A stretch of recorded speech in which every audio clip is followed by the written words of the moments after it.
Now, it was always unlikely the year in federal politics would end quietly, but the resignation of Speaker Harry Jenkins yesterday ensured it was a firecracker finish. In addition, the passing of the much-contested mining tax legislation earlier in the week will guarantee both sides will be itching to get back to Canberra all summer long. For the final party line of 2011, we're joined now by former Labor Senator Nick Bolkus in Adelaide and former Liberal MP Ross Cameron in Canberra. Nick Bolkus, if I can start with you, what is your take on the events of yesterday with Harry Jenkins, the Speaker, resigning and being replaced with Peter Slipper? Look, I think it caps off a pretty good 4 to 6 weeks for the government, particularly for the Prime Minister. It ensures that the government now has a greater sense of certainty, and hopefully we can hear an end to Tony Abbott's mantra that the government's about to fall, the government's about to fall. I think the sky's not going to fall in for the government now, and this move yesterday will reinforce its position, but also it gives it a greater bargaining capacity on a whole range of issues. So it gives it much more certainty, much more control of the agenda. So I think capping off after the resources tax, after President Obama's visit, polls showing a rise in the popularity of the Prime Minister, I think people now are starting to listen to Julia Gillard again, and that's a very important shift in national politics. Well, listening to her, and I think they've grown tired of Tony Abbott, and that's something that he's got to worry about. Ross Cameron, you of course have served in the federal parliament with Peter Slipper. Was his elevation to the speakership, his willingness to resign from the Liberal National parties yesterday, did that come of any surprise to you? I think it was fairly well known that Peter was a bruised reed within the coalition, in the sense that he had almost certainly lost the support of his own Liberal National Conference in Queensland. And so he was facing the prospect that he was unlikely to be re-endorsed as a Liberal National. So there was a sense in which he had the least, he had less to lose by crossing the floor. But it's nonetheless a pretty stunning thing for a bloke who has effectively been a Conservative for 30 years of his political life to become now a key integer supporting a Labor Social Democrat government. Now, Nick Bolkus, I understand you would have been in the Senate when somewhat of the reverse happened to Labor, when Mal Colston was convinced to quit the party and sit as Deputy President of the Senate. So you'd have some idea of how Liberal and National MPs would be feeling today.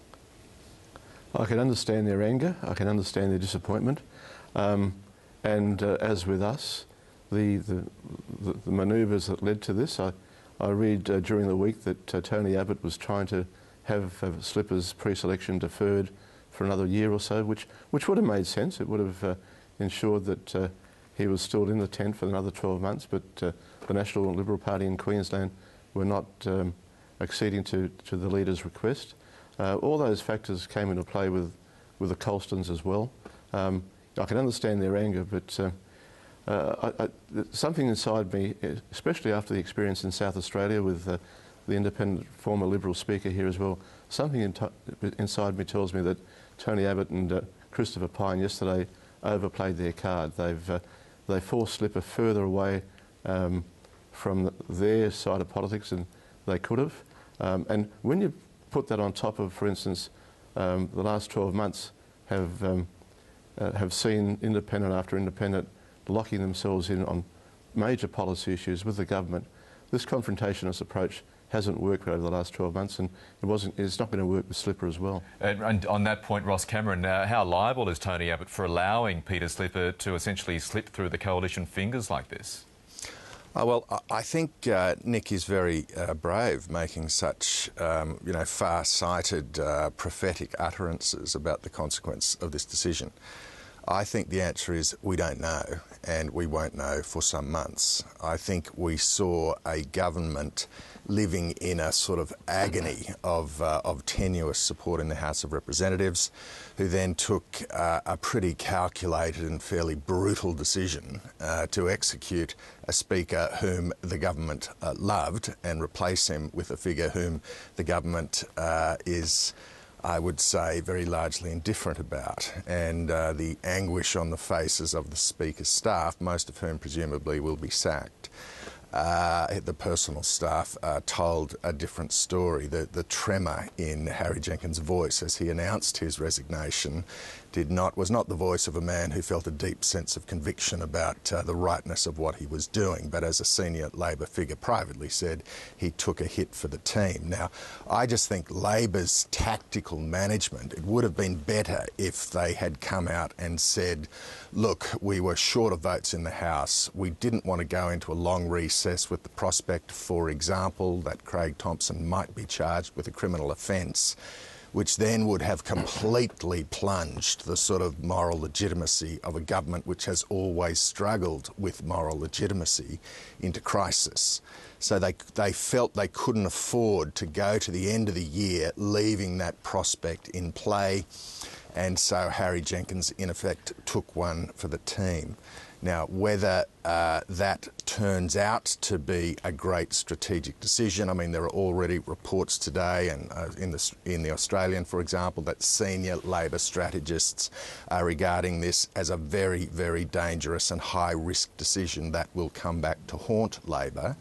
Now, I'm not prepared to say that's the case, but I have to recognise in the horizon of possibilities, this could be a catastrophic decision for Labor. Nick Bolkus, a lot of our viewers this morning are expressing that same sort of sentiment, expressing deep scepticism about Harry Jenkins' claim that was doing all of that yesterday voluntarily, that he wanted to get back into the party political fray. There surely has to be some basis for that scepticism.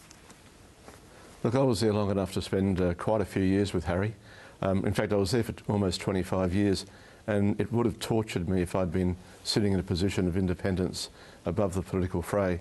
On only one day of those 25 years, Harry, on a number of occasions, expressed to me a frustration that he wanted to get into the political side of being in Parliament. After all, that's what he got elected for. So I could understand Harry when he says, I wanted to get back involved in politics. It's a sense of liberation for him. On the other hand, when you do leave a position of influence as a Speaker or a Minister, there are regrets, even Shadow Minister, there are regrets and sentimentalities, but I think Harry, the next 2 years, will probably enjoy being a free agent in Canberra. And as I say, knowing the guy, knowing the sorts of values he puts forward, I can understand the sense of frustration he would have had Nick, in both making this decision, but also being... I think Sorry, Ross? Well, with respect, Nick, I think as a seasoned political professional, with each sentence you are destroying the credibility of an otherwise credible story on other matters. The reality is, if Labor had a margin of 10 seats in the House of Representatives, Harry Jenkins would be the Speaker today. And I think Labor should have simply come out and said, look, we were in a tight squeeze, we needed to fix it, we were at risk of losing the majority altogether, so we took a difficult decision to replace a man we like and respect with one we don't. And we regret having to do that, but that's the nature of democracy, and that's the hard-headed political decision we have taken. Can I just interrupt there and ask both of you, Ross Cameron and Nick Bolkus, some analysis has been made today about the not inconsiderable political baggage that Peter Slipper brings to the job, and that baggage is now belonging to the government itself. How do they deal with any further revelations or problems that might come up with Peter Slipper in this position? Well, look, I don't wish... Who do you want to go first? But this is the rumours that we had about a year ago when we first heard about Peter Slipper wanting to leave and becoming, even at that stage, Speaker of the House of Reps. There was a smattering of leaks from the Liberal Party. Tony Abbott, I think quite disingenuously, says he's now Julia's man, but the fact is he's been supported in, 5 or 6 pre-selections by the Liberal National Party.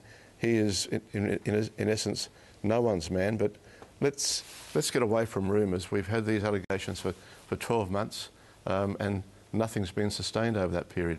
But if those rumours were to be, any of those rumours, and damaging ones to boot, were to be sustained, Nick Bolkus, this could blow up in the government's face.